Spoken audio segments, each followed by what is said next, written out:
Nagpapasalamat dakilang Diyos sa kabutihan mo sa bawat araw, sa bawat oras, Panginoon, na ipinararanas mo sa bawat isa sa amin. Maraming salamat po sa presensya mo ngayong araw na 'to. Salamat na ikaw ay makakasama namin. Salamat po at patuloy mo kaming pinagkakalooban ng wisdom, knowledge, and understanding na maunawaan at makilala ka pa ng mas malalim, Ama, ayon sa karunungan mo, Panginoon, na pinahahatid, Panginoon, at pinauunawa sa bawat isa sa amin, Panginoon ko. Tulungan mo at turuan mo ang bawat puso namin, Panginoon, na pakinggan ang iyong mga tinig sa pamamagitan ng aking boses, Ama. Na gamitin mo lang akong vessel, Panginoon, ngayong araw na to. Na marinig namin, Panginoon, ang kapahayagan mo ayon sa iyong karunungan, ayon sa iyong kaunawaan, Panginoon, ayon sa iyong inspirasyon, Ama, na ikaw mismo sa pamamagitan ng iyong banal na spirito na nagpahayag ng mga salitang ito, Panginoon, ang siya ring magpapahayag sa bawat isa sa amin sa kalagitnaan ng gawaing ito, Ama. Patuloy kong itinataas ang iyong pangalan, Panginoon. Patuloy, patuloy ko, Panginoon ko, ina-acknowledge, Ama, ang kapangyarihan ng iyong banal na salita na siyang magbabago sa bawat isa sa amin sa puso at isip, Panginoon ko. Ngayong oras na to, Ama, na maging isa ang ating layunin, maging isa, Panginoon, ang ating pag-iisip, maging isa, Panginoon, ang aming mga kilos, Panginoon, ayon sa iyong kalooban, ayon sa iyong katwiran, ayon sa iyong kapangyarihan, Panginoon. Hayaan mo ang banal mong salita ang magbigay ng karunungan sa bawat isa sa amin na makita namin ang katotohanan, salaminin namin ang aming mga sarili ayon sa iyong mga banal na salita, Panginoon, sa oras na 'to. Purihin ka dakilang Ama. Salamat po, Panginoon, sa iyong karunungan, Panginoon, at sa katagumpayan ng gawaing ito, Ama. Sa pangalan ni Jesus, patuloy mong parangalan ang iyong pangalan sa pamamagitan ng aking buhay, Ama, na marinig, Panginoon, ng iyong tinig, O Diyos. Sa pangalan ni Jesus, sa ngalan ng Ama, Anak, at Espiritu Santo. Amen and amen. So, dumako po tayo sa ating pong mensahe. Ano po? Ngayong oras na to na ang pamagat po is Wisdom in the Do Not Warning. Amen. So, praise God. Amen. So, ito po, ngayon pag-uusapan natin yung mga huwag o yung mga warning, yung mga bawal. Amen. So, first po, from verse 1 to 3, basahin po natin. Sabi po dito, purihin po ang ating Diyos. Kung ikaw ay kasalo ng mga mataas na katungkulan, huwag mong kakalimutan kung sino ang iyong kaharap. Kung ikaw man ay matakaw, pigilan mo ang iyong sarili. Huwag mong nasain ang pagkain ng hari, baka iyon ay pain lang sa iyo. Amen. So, pa-check po ng mga microphone natin. Ano po? So, dito po sa verse 1 hanggang 3, makikita po natin dito yung do not be deceived at the ruler's table. Amen? So, wag daw po tayo magpapalinlang. Amen? Sa mga makapangyarihan, sa mga tao na may kapangyarihan. Ano? Dito po itinuturo sa atin, no?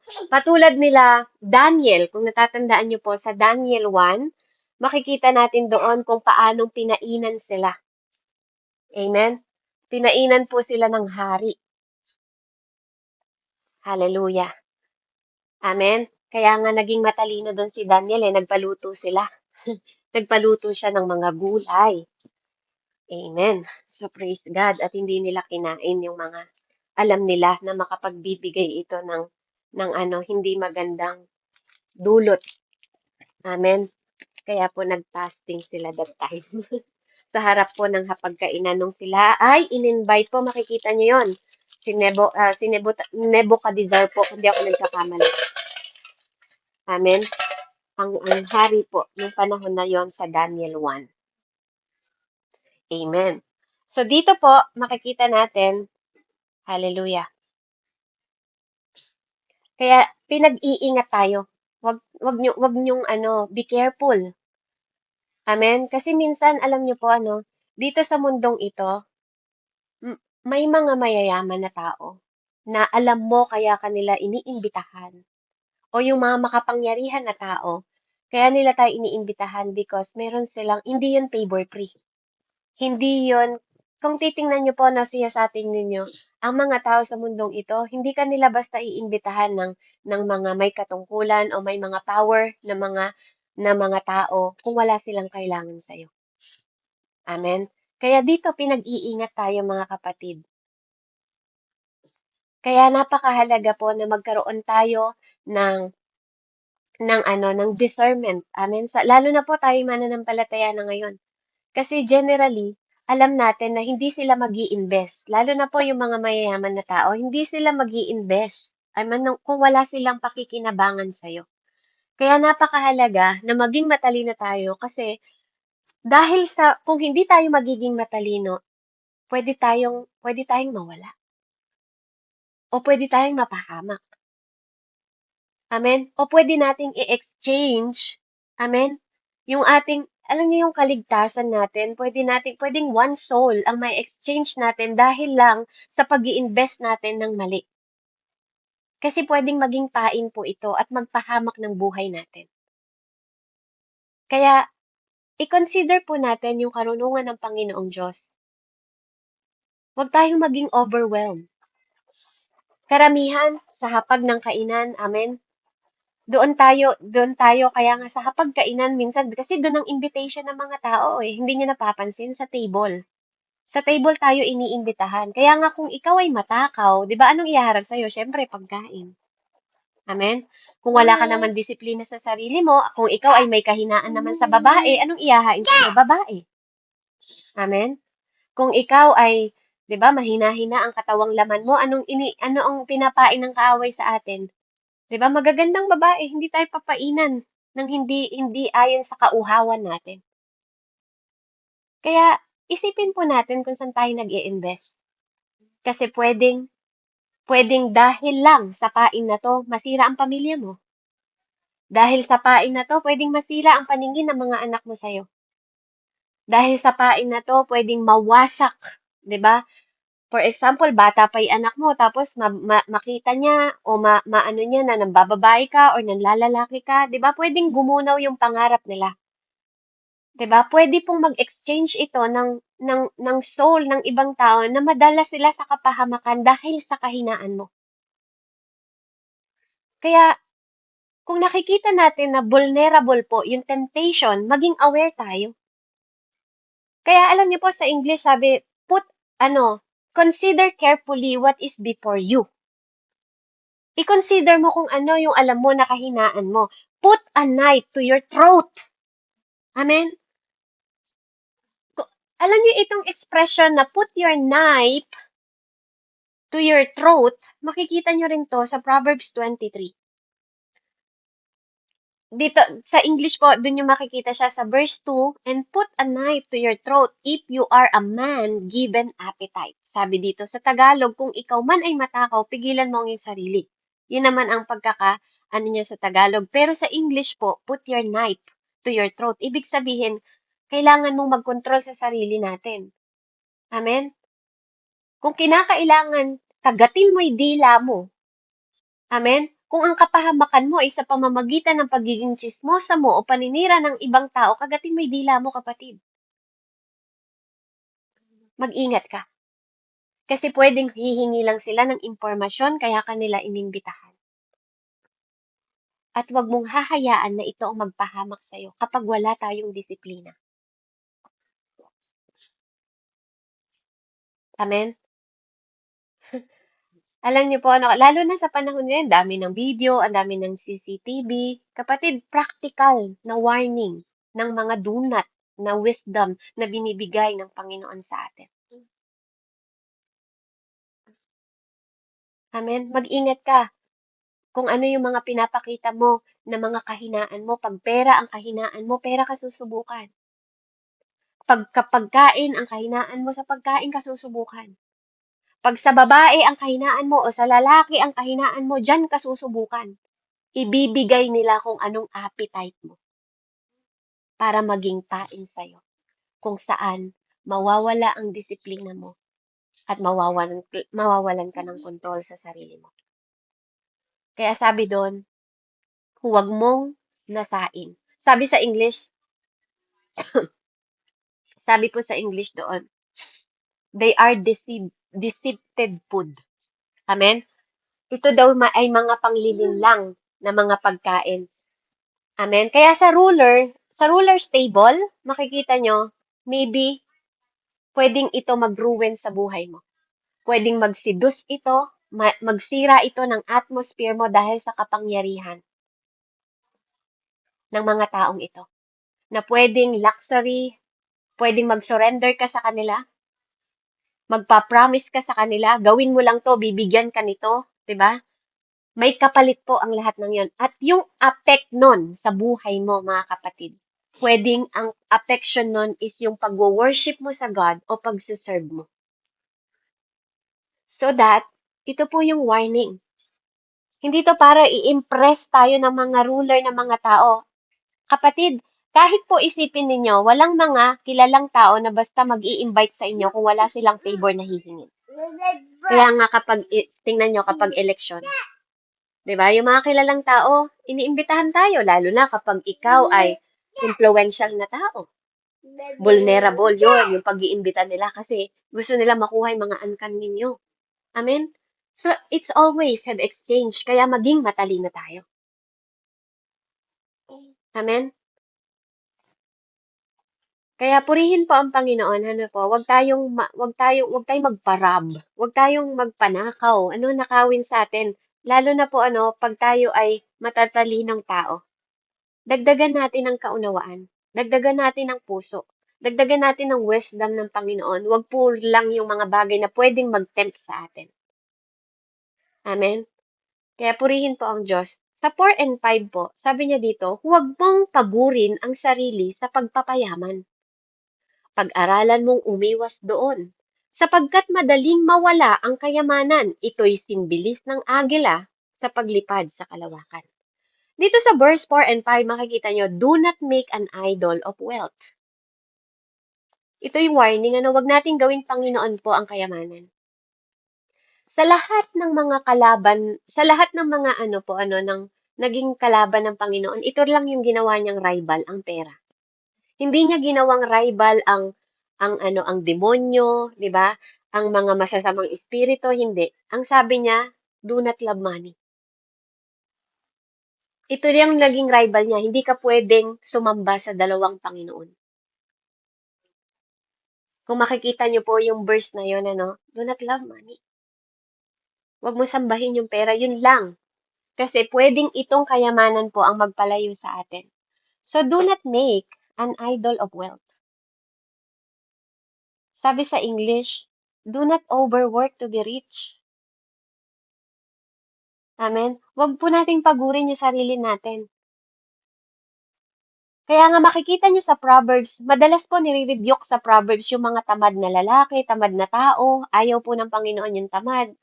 Pero kapag ikaw naman ay nagtataglay na ng kayamanan, huwag mo namang hahayaan na maging idolo mo ito o maging Panginoon mo ang kayamanan mo. Kasi baka ito yung dito magsimula na magbigin na ang i-worship mo na yung kayamanan mo at hindi na ang Panginoon.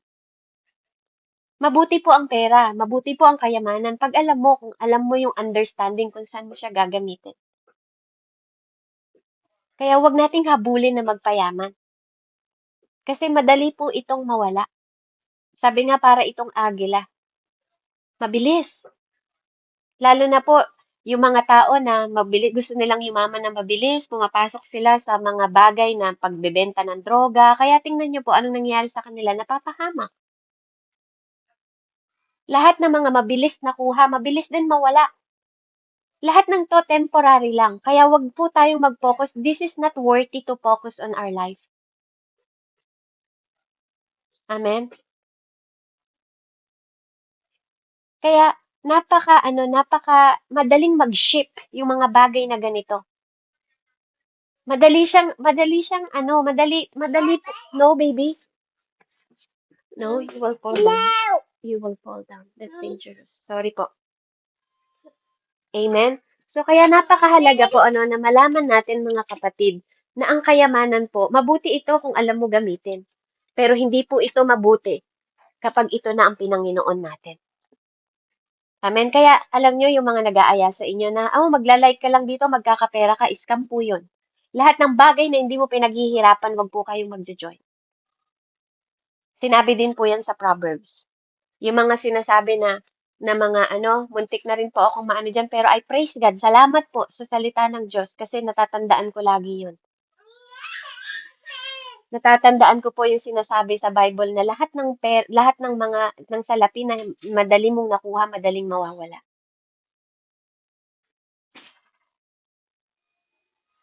Mabilis lang po. Kaya wag tayong magpa-capture po ano o mabihag ng pera. Kaya sinasabi ng Panginoon sa atin, mag-ipon kayo ng mga bagay na hindi mabilis mawala. Amen. Kayamanan sa langit, hindi po kayamanan dito sa mundong ito. For the kingdom of God, sige, gamitin mo. Pero kung alam mo na magpapahamak ito sa buhay mo, mga kapatid, mag-ingat tayo. Do not, sabi, do not. Amen? Kaya, praise God po. For a while.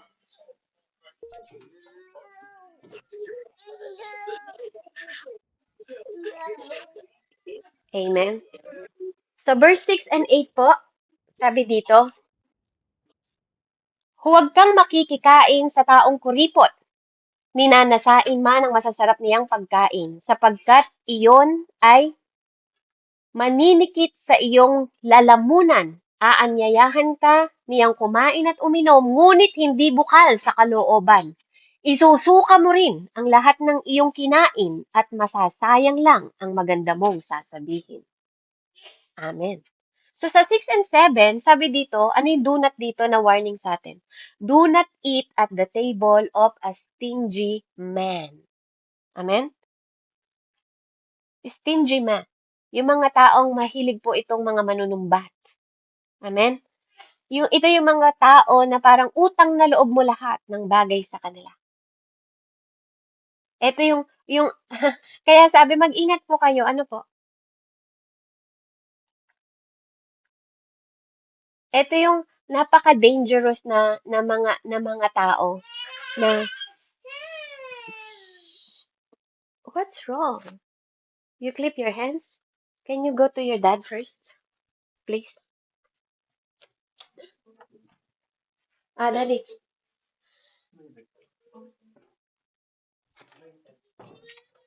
Amen? So, maging wise po tayo. Hindi po tayo binabawal ng Panginoon na makisama. Amen? Pero minsan dito po tayo napapahamak. Kaya ito yung warning sa atin na do not eat on the table. Mabuti po, kung ang pagkain na ginagawa natin is alam natin na nakikipag-communion tayo, di ba? Nag-share tayo ng gospel, nakikisaya po tayo sa mga tao na totoo sa atin. Pero yung mga stingy man na tinatawag, ito yung mga tao na ano po, pakakainin ka nila pero pagkatapos nun susumbatan ka. Anong gagawin mo? Di ba parang masusuka ka? Sana, o pagsisisihan mo. Pagsisisihan mo na bakit kinain mo pa kung alam mo lang sana. 'Di ba? Kaya napaka-ano po, napaka-ano ng mga taong ganito. Kaya hindi po lahat ng mga masasarap na pagkain, 'di ba? Lalo na 'pag hinain ng mga ganitong klaseng tao. Kahit gaano kasarap, magkaroon tayo lagi ng disiplina, mga mananampalataya. Minsan kasi may mga tao po na talagang may maskara sila. Merong mga tao na may evil eye. Gumagawa sila ng bagay, yung ungenerous eye na tinatawag, na mukha lang silang generous, pero pagtalikod mo, lahat yun nakasumbat, lahat yun, alam mo, pinakain ko yun sa bahay ko, ganito. 'Di ba? Yung ganun po. Walang mga secret sa kanila. Pwedeng pakakainin ka lang nila, tapos alam mo yon, kukuhanin yung loob mo, aanyayahan ka nila para uminom, para mabulgar, mabukal alam mo yung bukal ng bibig mo, bumuka ng bumuka hanggang makita nila yung mga sekreto mo and then gagawin nilang weapon yun sa'yo. Amen? Kaya dito po hindi lang tayo tinuturuan na magkaroon ng karunungan na nagmumula sa Diyos, kundi tingnan natin yung puso natin, amen? Na magkaroon tayo ng kaunawaan na hindi lahat ng mukhang mabuti sa mata natin, mabuti at malinis ang puso nila. Hindi lahat ng puso katulad ng puso na meron ka.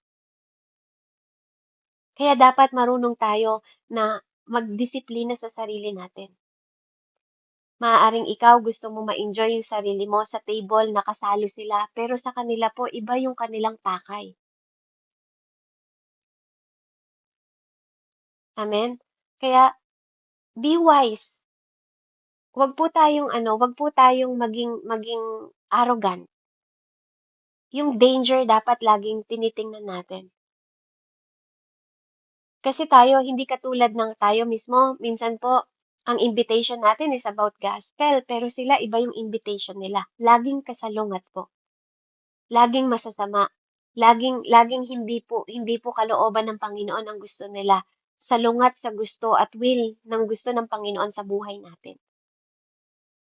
Kaya hindi po dahil ayaw ng Panginoon na tayo ay tumanaw ng utang na loob sa ibang tao. Kasi sa Panginoon po walang utang na loob eh. Kasi sa Lord po is biyaya lahat. Kagandahang loob ang meron sa Kanya, hindi utang na loob. At even nagbigay ng buhay ang Panginoon sa atin, even nagbayad siya ng mga kasalanan natin, hindi niya pinatanaw na utang na loob. Tayong mga tao lang po ang naglaging nagsasabi niyan. Bukang bibig ng tao. Pero sa Panginoon, sa kabila ng ginawa ng lahat ng Panginoon, sa lahat sa atin ng Panginoon, never pong nagsasalita ang Diyos na utang na loob. Kaya lahat ng mga tao na nagsasalita ng utang na loob, hindi po galing sa Diyos yun. At kung ikaw naman ay mananampalataya at nakatulong ka sa kapwa mo, wag mong isipin na utang na loob yun sa'yo. Ginawa mo yun para sa Panginoon. Naging mabuti ka dahil sa Panginoon. Dahil hiwalay sa Panginoon, wala tayong kayang gawin sa mga kapwa natin, kaya wag tayong magpatanaw na utang na loob. Amen? Kasi kung utang na loob, ang bawat kabutihan na ginagawa natin, hindi po natin yun ginawa para sa Diyos. Kaya bilang mananampalataya, tigilan po natin na magpatanaw ng utang na loob. Dahil tayo gumagawa ng mabuti dahil sa kagandahang loob, hindi sa utang na loob. Amen? Dahil nakaranas tayo ng biyaya. Dahil nakaranas tayo ng kabutihan. Dahil nakaranas tayo ng kagandahang loob ng Panginoon, kaya tayo nagbibigay. Nakaranas tayo ng awa. Nakaranas tayo ng habag ng Diyos. Kaya tayo nagbibigay. Hindi para tanawin po. Kaya wag po tayong maging ganito. Amen? Sabi po sa verse 9, ingatan mo ang iyong dila sa harap ng mga mangmang.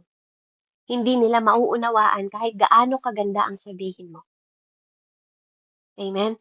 Kahit pa gaano ka-pleasant word na pag-iingat ang sinasabi mo sa table, 'di ba, ng mga mangmang, magwa-waste ka lang po ng salita.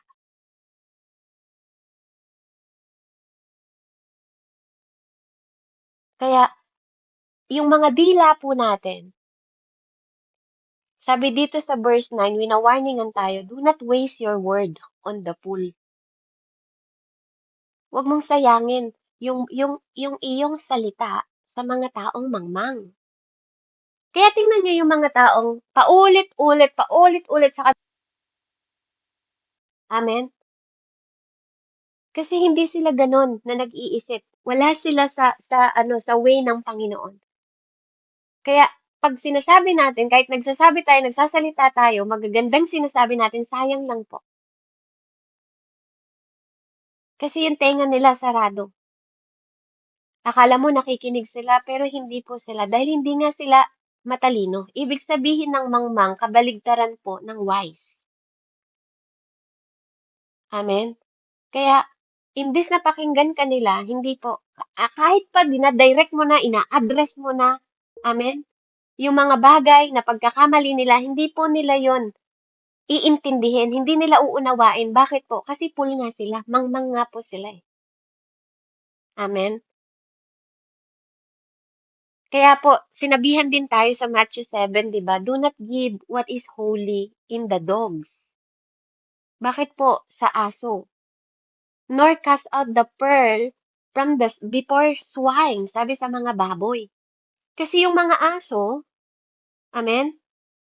Yung mga sinusuka nila, kinakain ulit nila.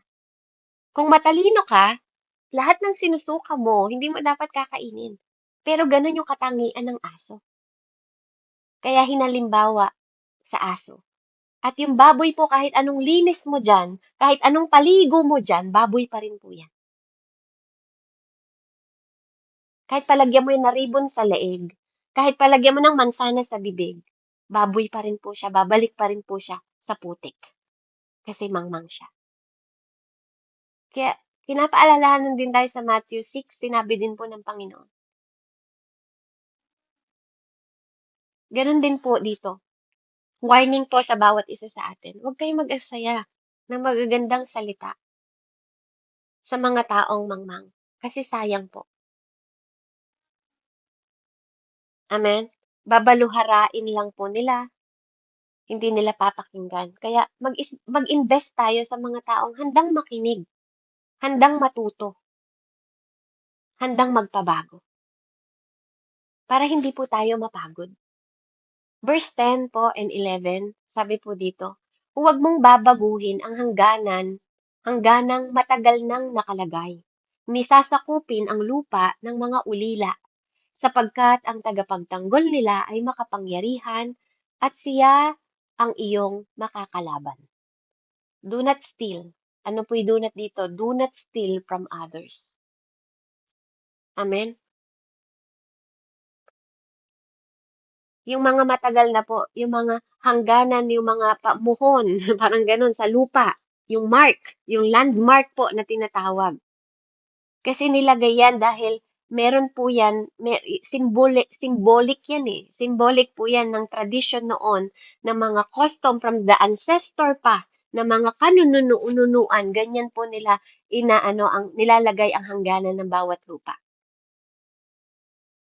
Kaya dito pinapaalalahanan tayo, lalo na po yung mga ulila. Amen. Minsan kasi may mga nagte-take advantage dahil fatherless sila.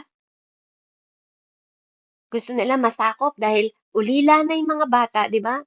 Hindi nila alam niyo po, napaka-evil sa mata ng Diyos na ginaganon po yung mga taong ulila. Hindi nila alam na ang tagapagtanggol ng mga ulila po ay ang Panginoon. Kaya, alam niyo yung mga tao na sumasakop ng mga lupain ng mga ulila po? Imagine niyo ha, pagkalaban mo makapangyarihan na tao, nakakatakot yung pupuntahan mo. Pero kung makapangyarihan, dakilang Diyos ang kaaway mo, dahil sa ginagawa mong kasakiman, kagridihan, amen, yung Redeemer, yung mighty God, yung sovereign God, ang nagpoprotekta sa mga ulila.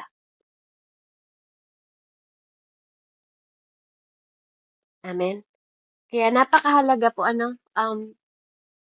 maaaring hindi natin or winawalang bahala natin yung mga ganitong sitwasyon pero mag-ingat po tayo.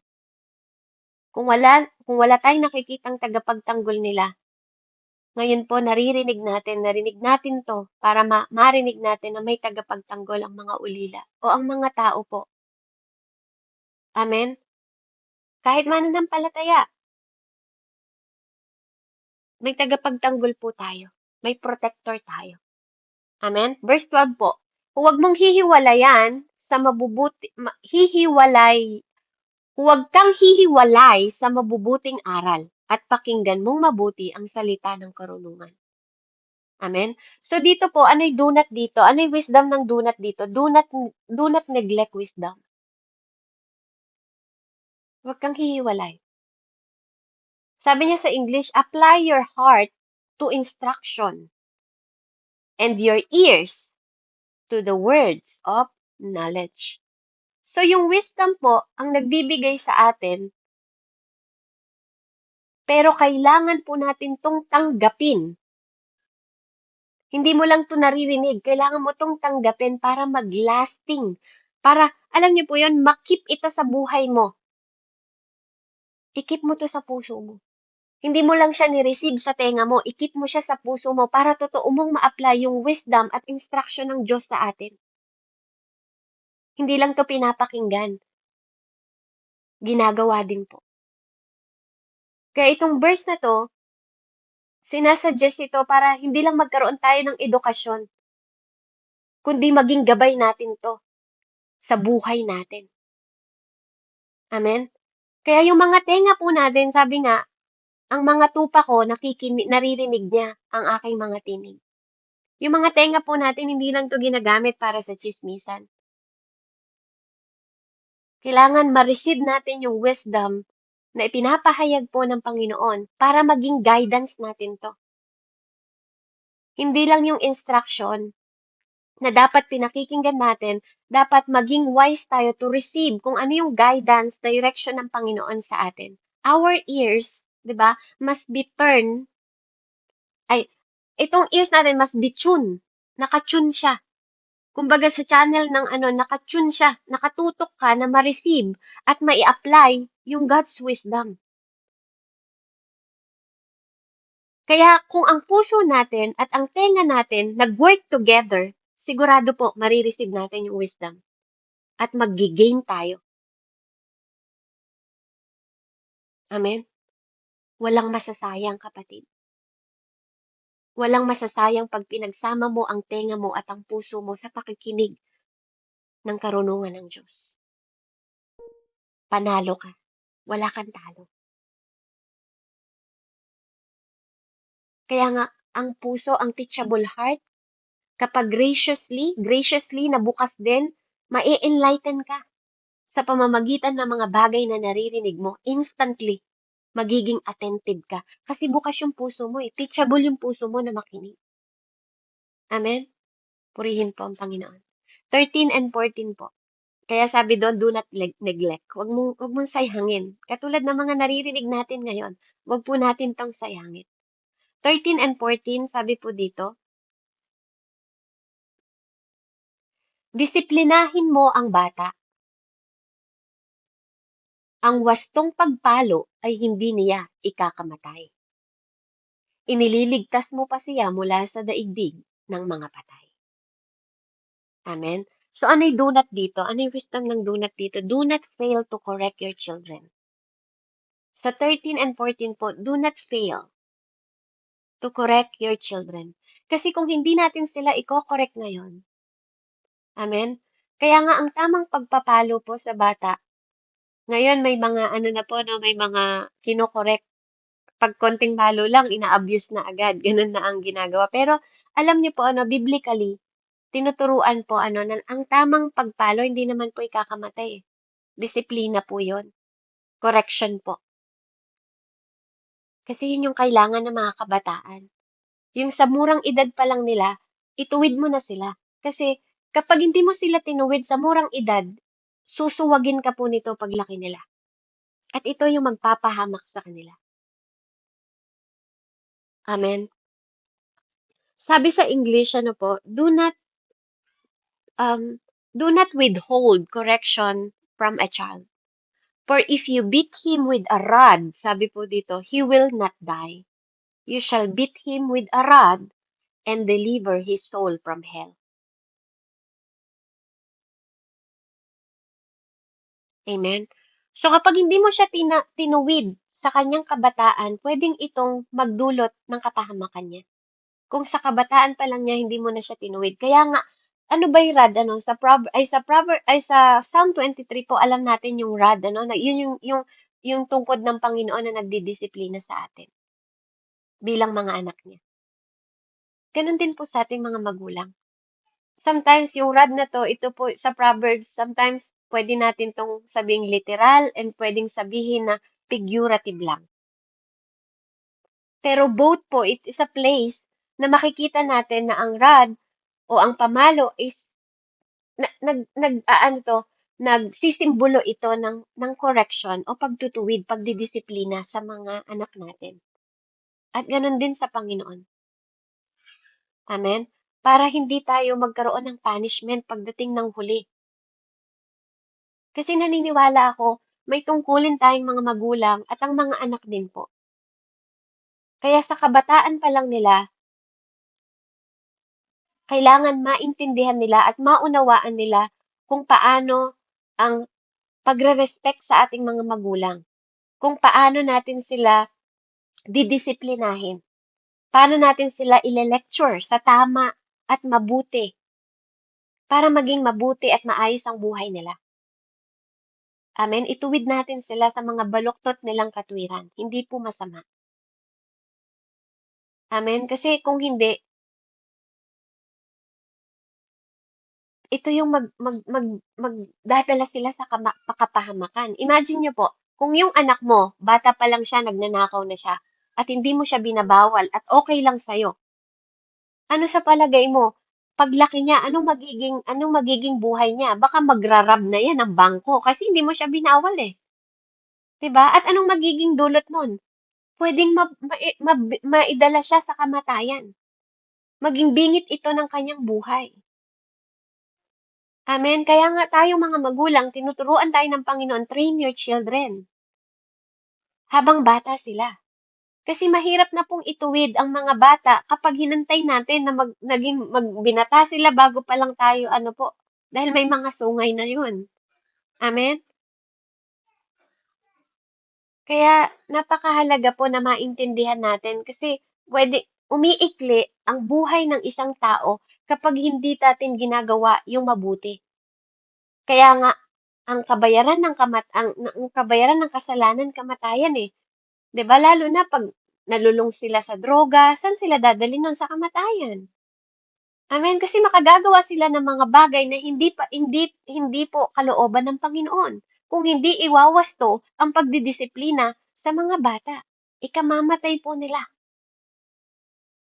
dahil lang sa pagkukulang nating mga magulang ng pagtutuwid at pagdidisiplina sa mga anak natin.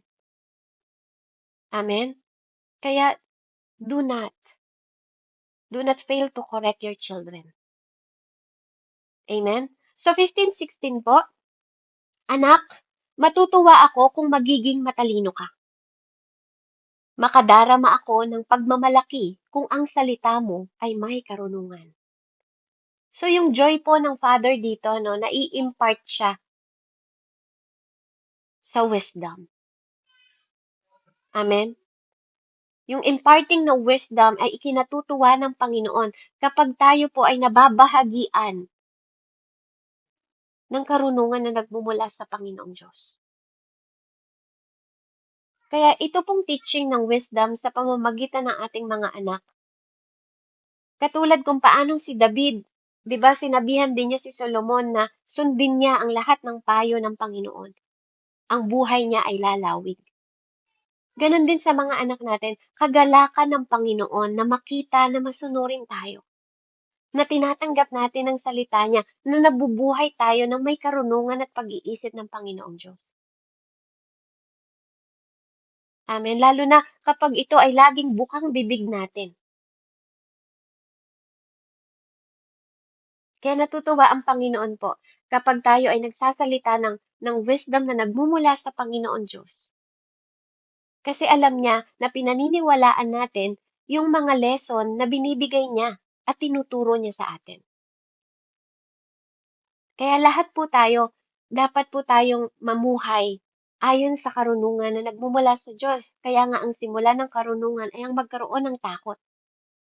Kasi pag nagkaroon tayo ng banal na takot, matatakot tayo na suwayin ng Diyos. Amen? Kaya kapag natakot tayo na suwayin ang Panginoong Diyos, ano yung magiging dulot nun sa buhay natin? Mag-obedient. Pagiging masunurin dahil may takot, may banal na takot tayo. Kaya magiging masunurin tayo. Amen? So sa 17 and 18 po, huwag kang maiinggit sa mga makasalanan. Sa halip, si Yahweh ang laging igalang at sundin. Kung magkaganon, ay gaganda ang iyong kinabukasan. So ano yung dunat dito? Ano yung wisdom dito ng dunat? Do not envy sinners. Huwag kang mainggit sa mga makasalanan. Amen? Huwag mong hayaan na ang puso mo magkaroon ng kasalanan. Huwag mong hayaan na matrap ka ng mga ginagawa ng mga masasama sa paligid mo. Dahil matalino ka, alam mo na may judgment. Dahil may karunungan ka ng Panginoon, alam mo na may punishment. Dahil matalino ka, alam mo na i-reward ka sa lahat ng mabubuting ginagawa mo sa kalooban at kagandahang loob ng Panginoon dahil you are righteous sa harap ng Diyos. Yung mga taong unrighteous, 'Di ba po, alam natin kung saan sila dadalhin. Kaya yung puso natin, huwag tayong mainggit. Kasi bakit puso ang inano? Kasi dito nagsisimula sa loob natin. Kasalanan po ang pagiging inggitera. Kapag nagkaroon ka ng inggit, mawawala yung compassion mo. Kapag nagkaroon ka ng inggit, pwede itong pumatay. Katulad ng nangyari kay Abel tsaka dun sa kanyang kapatid na si Cain. Kaya wag tayong maging wicked. Instead, sabi dito, magkaroon ka ng fear of the Lord all the day. Sabi niya sa English. Kasi kapag ikaw ay jealous na tao, ikaw ay wicked. Amen? Magiging makasalanan ka kapag ikaw ay inggitera kasi kasalanan po ang pagiging inggitera. Amen? Kaya kailangan alam mong i-determine yung eternal perspective na maging rooted ka ng may banal na takot o yung karunungan na sinasabi na nagmumula sa Panginoon para maging active ito, kailangan ma-recognize mo yung greatness at righteousness ng Panginoon. Kapag sina-recognize mo yung kabutihan at kadakilaan ng Panginoon, kapatid, hindi ka magkakaroon ng inggit. Kasi alam mo yung wonderful definition ng fear of the Lord. Yung description na hindi lang to basta religion. Amen? Kundi ito yung inward na condition ng puso mo na alam mong mag-submit sa Father in Heaven. Ito yung magko-consist ng holy reverence mo sa Panginoon dahil alam mong sacred. Amen? At alam mo na accompanied nito bilang anak ng Diyos na tinitiwala natin sa Panginoon na nililid niya tayo para magkaroon tayo ng loving obedience and tender submission at humility sa Panginoon Diyos. Kaya handa tayong sumunod sa Kanya all the day. Amen? Kailangan nating lumakad sa Diyos, kailangan nating sumunod sa Diyos, kailangan nating mag-obey sa Diyos ng continually, mga kapatid. Hindi lang isang araw, bukas hindi. All the day.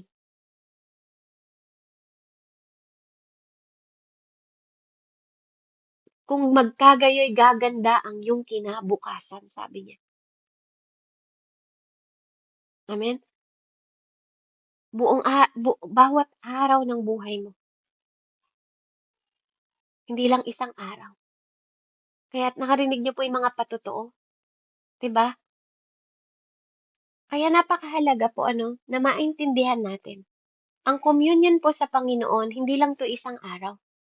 Continually po ang pakikipag-communion natin sa Panginoon. Araw-araw. Araw-araw Diyos siya. Hindi Diyos siya ngayon, bukas hindi. Amen? Hindi mabuti siya ngayon, bukas hindi. Amen? Kaya nga kung ang buhay natin, ang reason natin is mainggit sa mga makasalanan, ano yung magiging buhay natin? Pero kung ikaw ay magkakaroon ng karunungan, ibig sabihin, mabubuhay ka. Amen? Mabubuhay ka, lalawig din ang buhay mo kasi nga meron kang banal na takot eh. Amen? So sa 1920, sabi po, anak, maging matalino ka at pag-isipan mong mabuti ang iyong buhay. Huwag kang makikisama sa mga lasenggo at sa mga masiba sa pagkain. Pagkat sila'y masasadlak sa kahirapan at darating ang panahon, magdadamit ng basahan. Sino po dito yung lasinggero pa rin hanggang ngayon? Amen? Dito po wina-warningan tayo na wag po tayong yung danger dito ng pag-iinom. At wag tayo, yung mga companion natin, yung mga kumpare natin dyan, amen, na hindi maiwasan. Pinapaalalahanan po tayo ng Panginoon. Pag-isipan mo mabuti ang iyong buhay. Alam mo na nga na may sakit ka. Sige pa rin, inom pa rin, pakikisama eh. Amen? So, yung pakikisama natin sa lasenggo at mga masisiba sa pagkain, walang disiplina, high blood ka na nga, kaya kung mai-stroke tayo, amen? Kaya po, ang sinasabi, ang glutinous is kasalanan din eh, pagiging masiba sa pagkain, walang disiplina. Amen? Kaya, hear, sabi niya dito, hear my son, pakinggan mo, be wise. Kasi ang taong nakikinig, matalino. Amen? Yung instruction po na binibigay and guidance ng pagiging ama. Amen? Hindi lang to basta binabasa. Kailangan pinakikinggan po natin. Mabuti. Kasi ito yung mag-aano sa atin, mag-iingat po sa kalusugan mo pag hindi ka masiba sa pagkain at iniingatan mo ang physical mong katawan. Hindi lang yung gutom mo ang iniintindi mo rin yung health mo. Tsaka sabi dito, yung mga lasinggero, kasi bakit? Wala ka nang ginawa kundi bumili ng alak eh. Kaya kahit magkapera ka, pwedeng ibili mo na lang din ng gamot. Hindi mo na nararanasan yung magandang buhay. Pati damit mo, hindi ka na makakabili. Kaya yung damit mo magiging basahan na. Bakit? Sarap ng alak, 'di ba?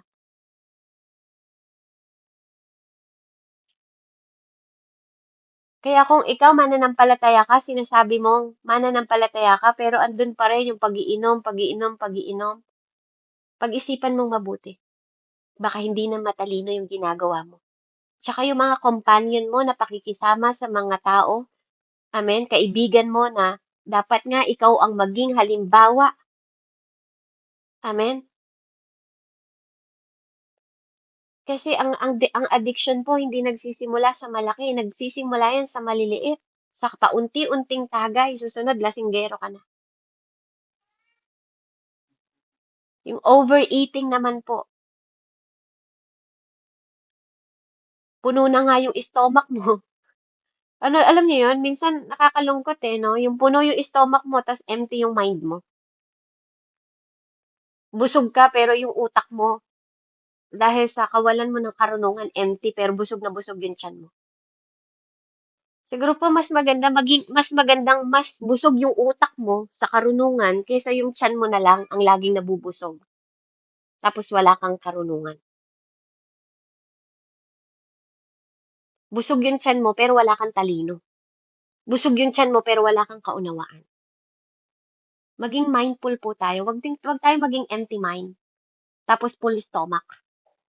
Amen. So purihin po ang Panginoon. Verse 22 po. Pakinggan mo ang iyong ama na pinagkakautangan mo ng buhay. At huwag mong hahamakin ang iyong ina kapag siya'y matanda na. Listen to your father who begot you. Do not despise your mother when she is old. Kaya yung honoring your mother po and father is napakahalaga. Kaya ang karunungan po ng Panginoon Diyos, hindi mo to matututunan, hindi mo to mauunawaan kung hindi ka magbibigay ng atensyon. Amen? It doesn't matter yung parent natin, yung mother natin is old na, do not despise your mother when she is old. Kasi mayroon pa rin silang mga principle na we should honor. Tumanda sila ng ganon because they know the principle, they know the instruction. So we must pay attention. They become old, ibig sabihin, pag yung mga elders sa mga church natin, they know better because they live long. Amen? Ang mga taong nabubuhay ng mahaba because they know how to honor.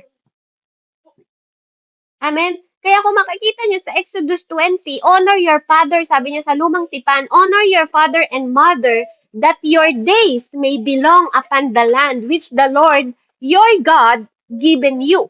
Sabi niya po yan sa Exodus 20:12. Sinabi niya rin yan sa Ephesians 6:2. Honor your father and mother, which is the first commandment with promises. Kaya yung mga elders sa church, yung mga magulang natin, amen, do not despise them. Do not listen to them. Magkaroon tayo ng special attention and care sa kanila, lalo na kapag matanda na sila. Dahil may mga wisdom pa rin yan. na pwedeng i-inherit sa atin, mga kapatid. Amen? Alam niyo po, yung mga prophet noon, yung mga pastor noon sa Old Testament, di ba? Si Elijah naglingkod kay si Elisha naglingkod kay Elijah, may inherit siya. Si Samuel naglingkod kay Eli, may inherit siya. May mga tinanggap sila. Amen? Do not despise po yung mga nagtuturo sa atin, yung mga old na mga pastor na natin na tumanda na sa paglilingkod sa Diyos. They can pass to you the wisdom, knowledge, and understanding na natutunan nila. They are their parent spiritual. Makinig tayo sa kanila. Honor them. Honor them. Amen? Purihin po ang Panginoon. Verse 23. Hallelujah. Hanapin mo ang katotohanan, karunungan at unawa. Pahalagahan mo ang mga ito at huwag pababayaang mawala. Yung attitude po toward wisdom, huwag nating hayaan dahil ito ang katotohanan. Wisdom, sabi niya, buy the truth and do not sell it. 'Di ba? Kaya nga tingnan nyo, yung pinili ni Solomon is wisdom. Amen? Kasi ito po ang katotohanan. Kahit marami kang wealth, kahit marami kang kayamanan, pag wala kang wisdom, mauubos lang yan. Kasi ang wisdom ang nagbibigay ng instruction and understanding. Ang wisdom is mentality. Kung tayo ay willing na mag-gain ng katotohanan, ang wisdom, amen? And at pag ginain mo tong wisdom na to, pag tinaglay mo tong wisdom na to, instead na mag-profit tayo sa mga bagay na walang kabuluhan, i-profit natin ang katotohanan na to. Taglayin natin ang katotohanan na to. Amen? I-purchase natin to. Alam niyo yun? Hanapin natin siya. Huwag natin siya ipagpapalit kasi wala tong halaga. Hindi to mabibili. Yun po ang katotohanan. Amen? Huwag tayo mag-take risk sa mga bagay na walang kabuluhan. Amen? At huwag tayo magpakulong sa kasinungalingan. Do not sell it. This is Christ. Alam niyo po ito? Ito si Lord. Amen? Hindi siya nabibili. Ang pag-iisip at karunungan na nagmumula sa Panginoon, huwag mong i-disappoint yung sarili mo. Hindi ka masasatisfied ng kahit anong bagay o hindi ka mababless ng kahit anong bagay sa mundong ito. Amen? Kaya wag po natin itong ipagpapalit. Huwag tayong magpasettle sa mga bagay na temporary lang. Magkaroon tayo ng atensyon sa sinasabi at dinidesire natin.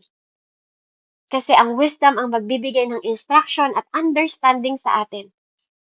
Yung katotohanan po. Amen? At sino ba katotohanan? It is God. Truth is a person, mga kapatid. Amen? Kaya sikapin natin. Sikapin po natin. Sabi niya po sa 24 and 25, ang ama ng taong matuwid ay puno ng kagalakan. Ipinagmamalaki ng ama ang anak na matalino. Sikapin mong ikaw ay maging karapat-dapat ipagmalaki ng iyong magulang at madudulutan mo ito ng kaligayahan ng ang iyong ina. Amen? So, ang mga matatalinong bata nagbibigay ng joy sa mga magulang nila. Amen? Kaya, totoo naman po yon. Kaya, alam natin na kung tayo po ay magkakaroon ng reason bilang mga anak na lalaki o anak na mga babae, i-pursue natin at i-gain natin yung wisdom na magbibigay ng kagalakan sa mga magulang natin. Kasi ito ay blessing sa kanila. At reward yun para sa kanila. Amen? Parang medalya po tayo ng ating mga magulang. Amen? Lalo na po pag tayo ay nakikinig. So, 26 and 28 po. Sabi po dito, anak, makinig kang mabuti sa akin at tularan mo ang aking pamumuhay. Ang masasamang babae ay di dapat na asawa at di tapat na asawa ay mapanganib na patibong. Tiyak na mamamatay ang mahulog doon. Ulitin ko po, ang masasamang babae at di tapat na asawa ay mapanganib na patibong, tiyak na mamamatay ang mahulog doon. Verse 28, siya'y laging nakaabang tulad ng magnanakaw at sino mang maakit siya ay natututong magtaksil. So ito yung danger po sa mga immoral woman. At man din po hindi lang po sa woman, sa man din. Kaya dito, binibigay ni Solomon yung understanding sa bawat isa sa atin na kailangan nating matanggap. This is matter po, principle ng karunungan na we should learn at ma-memorize natin yung wisdom po na tinatanggap natin willingly. Amen? Binibigay niya ito at buong puso niyang pinapaalam sa bawat isa sa atin dahil kung tayo po ay madaling matukso, mga kapatid, nagpapaikli po ng buhay. At patibong itong panganib na to, lalo na po pagkahinaan natin yung, alam niyo yung mga tukso ng babae, tukso sa lalaki. Maging observer tayo sa way na ginagawa natin. Ano ba yung prospect mo? Tanungin natin sarili natin kung tayo ay nanbababae pa rin o nanlalalaki pa rin, bakit mo ginagawa yan? Tanungin natin sarili natin, ano ba yung nagiging profit natin dito? Ano ba yung nagigain natin? Yung wickedness, di ba yung kasamaan? Amen? Kasi alam mong kahinaan yan, pero pag hinakbangan mo, wickedness na yan. Kasamaan na po yan. Sinasadya na natin. Huwag na po magkaroon tayo ng pag-iisip na matalino na huwag nang magpaharot sa mga aliparot, yung mga ganon. Ano po? Kasi alam na natin kung ano, nanakawin nito. Kung ikaw ay may magandang pamilya, nanakawin nila yung pamilya mo. Pag naakit ka sa mga ganitong babae, sisirain nilang buhay mo. Kung ikaw nire-respeto ka ng mga anak mo, mawawala ang pagre-respeto nila dahil lang sa bitag ng mga babaeng ito at mga lalaking ito. Hindi kasi pwedeng maging kasalanan lang po ng babae. Hindi rin naman pwedeng maging kasalanan lang din ng lalaki. Pareho po, This is the danger na dapat po nating iniiwasan. At hindi po ito magdudulot. Alam mo ang capacity mo. Amen? Kaya wag natin na pong i-enjoy natin yung relation po na hindi yung magpapatrap tayo o magiging biktima tayo. Tumakas po tayo sa ganito. Magkaroon tayo ng malalim na pang-unawa. Wag nating hayaan na mabroke po yung ating family just because of our wickedness. Huwag tayong magpaseduce. Huwag tayong magkaroon ng alam niyo po yon, maanong pag-iisip. I-increase natin yung faithfulness natin sa Panginoon. Huwag na po tayong sa immorality. Dahil alam natin na magtatrap lang ito at ipapahamak lang po tayo nito. Amen? Kaya purihin po ang Panginoon. Sige po, dumato ko tayo sa katapusan. 29 hanggang 35. Sino ang may kalungkutan at may malaking panghihinayang? Sino ang may kaaway at kabalisaan? Sino ang nasusugatan ng di nalalaman? Puro tanong po ito. At sino ang may matang pinamumulahan? Sino pa kundi ang sugapa sa alak at ang nagpapakalango sa masarap na inumin? Huwag mong tutunggain ang matapang na alak kahit ito'y katakam-takam. Sapagkat kinaumagahay daig mo pa ang tinuklaw ng ahas na makamandag. Kung ano-ano ang iyong sasabihin at hindi ka makakapag-isip ng mabuti. At ang makakatulad mo'y nasa gitna ng dagat na hinahampas ng malalaking alon. Pasuray-suray kang maglalakad at sasabihin mo, ano sa akin kung ako'y mahandusay. Mabulagtaman ako lang iyan. Pagbangon ko, iinom muli ako. Amen? So, ito yung misery po ng pagiging abusive natin. Amen? Kaya nire-remind po tayo, bawat isa sa atin, na huwag tayong magkaroon ng sakit po sa pagiging alcoholic o sa drugs. Amen? O sa mga bagay na nakapagpapabalisa sa atin o sa kaaway.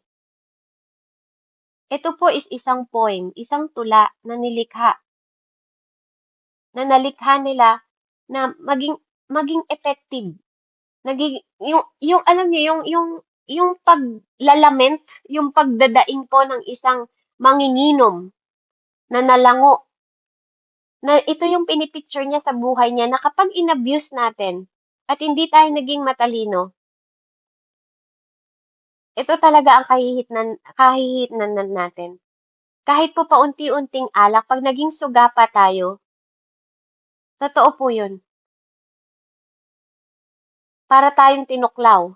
Kasi yung hilo na nararamdaman mo tuwing umiinom po tayo, alam ko po'y pakiramdam na 'to kasi dati po akong lasinggero. Amen? Pero ito yung sinasabi sa atin, huwag tayong maging abusive sa alcohol, drugs. Huwag nating languin yung sarili natin kasi magiging miserable po ang buhay natin. Isik natin yung mabuti. Magkaroon po tayo ng kondisyon na lagi pong hindi sa danger. Amen? Kundi bigyan natin ng great security yung sarili natin na wag na tayong malulong sa ganito pong sitwasyon na miserableng buhay na dating nandun ang buhay natin. Matuto tayo na yung full deliverance po na binibigay sa atin ng Panginoon. Lahat ng kasalanan, amen, lahat po ng bagay, walang imposible sa Panginoon kung isusuko po natin lahat ito. Amen? Ano man yung mga unclean o hindi holy na ginagawa natin sa harap ng Panginoon, walang bagay na mahirap sa Diyos. The love of Christ po sa bawat isa sa atin, kaya niya pong i-overcome, i-overpower lahat ng mga kasalanan na pwedeng langu-langu tayo ngayon. Pero mga kapatid, yung mensahe po na to, huwag tayong manatili sa kahangalan. Huwag tayong manatili sa kasalanan. Huwag tayong manatili po na madapa. Dahil tinuturuan tayong maging matalino ng Panginoon at ikagagalak niya na maging maayos, mabuti, maging kalugod-lugod ang mga bagay na ginagawa natin kung tayo ay susunod sa instruction niya at magkakaroon tayo ng wisdom at banal na takot sa Diyos. Dahil doon nagsisimula ang karunungan. Kaya purihin po ang Panginoon and to God be all the glory. Salamat po. Purihin ka o Diyos. Salamat po sa mensahe.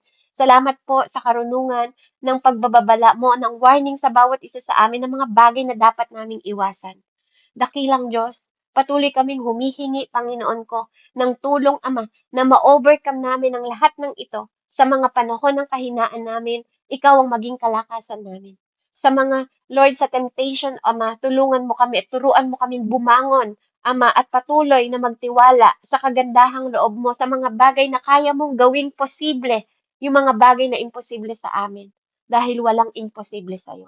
Purihin ka, dakilang Diyos. Salamat po, Ama, na ikaw ang aming source. Salamat, Panginoon, na lahat ng bagay tinutulungan at tinuturuan mo kami na ma-overcome, Panginoon ko. Kaya purihin ka, dakilang Diyos, sa pinakamataas na pagsamba sa pangalan ni Jesus. Amen and amen. Back to you po, Ate Meds, and glory to God po. Salamat po and God bless po. Amen. Ayan, salamat.